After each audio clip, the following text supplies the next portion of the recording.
खुदाम की ज़िंदा जलाली बाबरकत नाम में आप सबकी सलामती हूँ।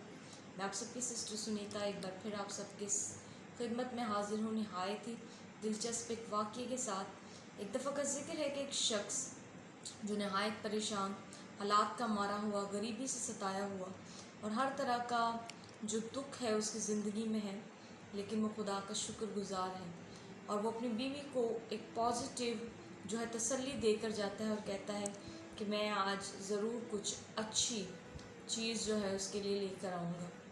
और वो घर से निकलता है, लेकिन अंदर कश्मकश चल रही होती है कि क्या होगा, कैसे होगा।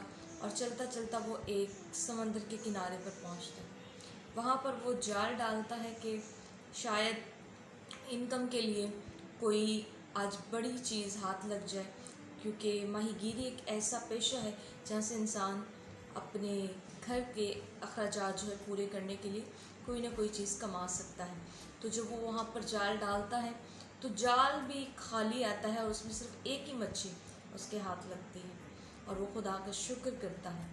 लेकिन अचानक एक शख्स जो अपनी ज़ोर आजमाई अपनी ताकत के बल पर उससे वो छीन कर ले जाता है, और जब वो छीन कर ले जा रहा होता है उस वक्त वो शख्स उफ तक नहीं करता, पलट कर ना उसे कोई जवाब देता है।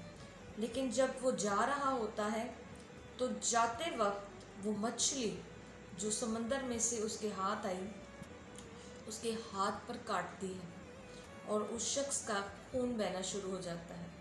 और जब वो खून बहना बढ़ता ही जाता है तो वो डॉक्टर के पास जाता है और डॉक्टर को कहता है, डॉक्टर साहब ये देखिए ये मछली ने मुझे काटा है और मेरा हाथ जो है ये पूरा गलना शुरू हो गया है। तो डॉक्टर कहता है कि आपको इन्फेक्शन हो गया है और अब आपकी ये उंगली हमें काटनी पड़ेगी, बजाय इसके कि पूरा हाथ ख़राब ना हो।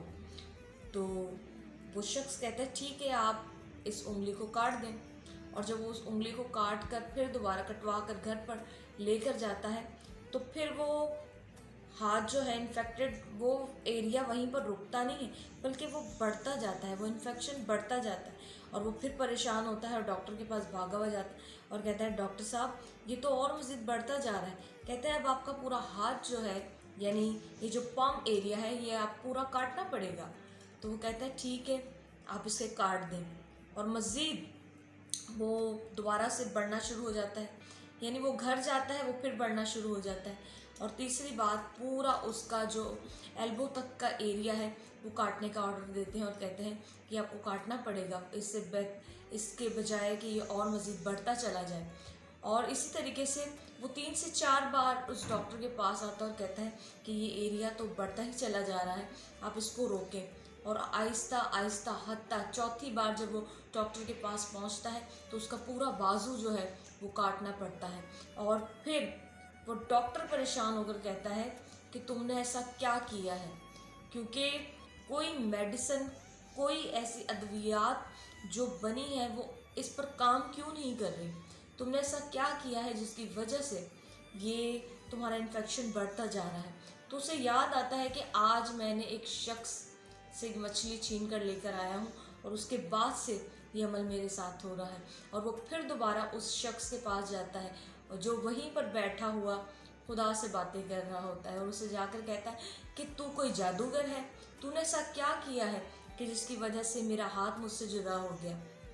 तो वो कहता है मैंने तो कुछ भी नहीं किया, मैंने ऐसी कोई ऐसा काम, कोई ऐसा अमल नहीं किया है जिसकी वजह से मैंने, जब तुम मुझसे वो मछली छीन कर ले जा रहे थे उस वक्त सिर्फ मैंने आसमान की तरफ निगाह कर कर और दिल में सिर्फ ये बात कही थी कि वो अपनी पावर का इस्तेमाल कर कर मुझसे ये चीज़ छीन कर ले गया। ऐ खुदा तेरी बारी है।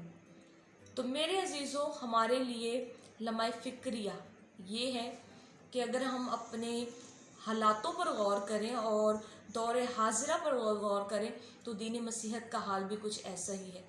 जुल्म व जदल, हर तरफ मसीहों के ऊपर तशद्दुद और जिस तरीके से फोर्स कन्वर्जन और हमारे ऊपर चर्चेस के ऊपर हमले हो रहे हैं और ये सब चीज़ें हो रही हैं, तो उन हालातों में हमें क्या करना चाहिए। खुदा का कलाम कहता है, रोमियो के जब हम ख़त को पढ़ते हैं तो वहाँ पर 12वें बाब के अंदर खुदा का कलाम कहता है कि ए अजीज़ों, गज़ब को मौका दो, क्योंकि खुदा के कलाम में लिखा है, खुदावंद फरमाता है कि इंतकाम लेना तुम्हारा काम नहीं, बदला मैं ही दूंगा। और खुदा के कलाम के अंदर हमें बहुत सारी ऐसी वजाहतें, तसल्ली भरी, ईमान से भरी हुई, ईमान की तक़वियत के लिए बहुत सारा हमें कलाम मिलता है। मूसा ने जब बनी इसराइल कौम को मिस्र से निकाल कर लेकर आया, तो बहरे कुलज़म के ऊपर जब वो लोग हालात को देखकर चिल्ला उठे, तो उस वक्त भी मूसा ने कहा खामोश रहो, तो खुदा की कुदरत को देखोगे, उसके बड़े काम को देखोगे। और मसीह यीशु जो हमारे ईमान की तक़वियत का सबसे बड़ा हिस्सा है, ये मैं यूँ कहूँ तो मैं गलत नहीं कि हमारा ईमान ही वो है।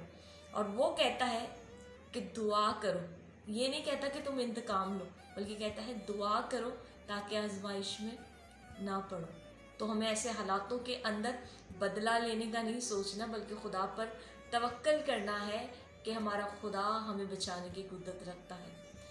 तो हमें हर हाल में खुदा पर तवक्कल करने की ज़रूरत है और उसके कभी हाथ के नीचे फ़रौतनी से रहना चाहिए हमें, ताकि वो हमें वक्त पर सरफराज करे। God bless you all.